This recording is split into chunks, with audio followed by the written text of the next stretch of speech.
Oy, e-bike nga na ay solar. Kita na ka? Oh, mauni siya ang atong e-bike.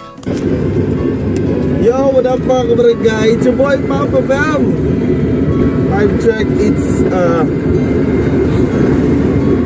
5:15 in the morning. Good morning mga kabarangay, it's your boy Papa Bam again. And uy, time check tayo, it's 5:30 AM in the morning. And going ko trabaho no, from Kauswagan to Osmeña. And nag-e-bike ko karon, as you can see. Kaya ano nag-e-bike ko? Ako siyang gidala karon, kaya ako siyang dalon dito sa may lapasan sa di kuryente e-bike and solar. So dato sa may Camp Alagar na siya dapit. Kaya ako ning patauran og solar manggod kay hindi mo sila mo kung ano ka ng home service kaya basin daw malangan kaya basin na part nga di nila madala. So motong kailangan akong dalon dato sa ilang opisina. Ako siyang pabutangan og solar kay kapoy sige charge gaswato na kung battery magud kay kuan ba layo ang ginaparkingan nako. So nasa mga 20 meters dato sa balay. So ginakarga na ko ang kuan, ginaaswat ako ang battery nga duha ka buok nga lead acid battery nga tag 10 kilos kapin ang kabugaton.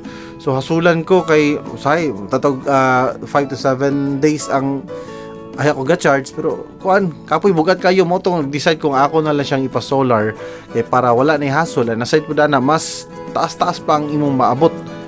So mao na siya karon nga after nako magtrabaho, pag out nako idiretso nako siya dito sa Di Kuryente e-bike and solar. Og nakaabot ra kita sa station diri sa Baydalang Osmeña mga kabarangay.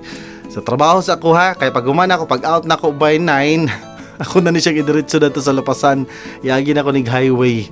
So good luck and tanaw na tong resulta. And finally, nahuman na gyud taod ang atong solar mga kabarangay. So 150 watts ni siya. So dako gyud, so naabtan na siya 4 to 5 hours nga trabaho. Pero sulit ka, you know.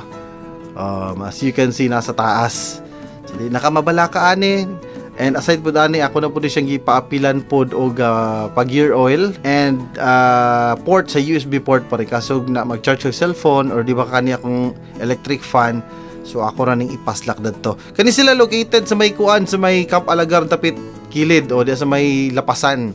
So napo sila yung mga stocks nga mga e-bike nga pwede installment via home credit.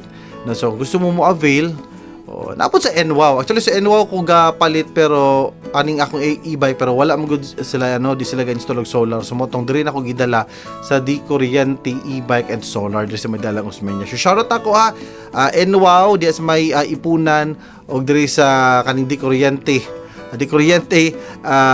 e-bike and solar. Igugid kayo mga kabarangay, pag uli na ako, nag-ulan, ngit-ngit kayo, relax ng bata, close ang mga trapal, paandar din ang electric fan, siga na yung suga, okay kayo, relax kayo, no?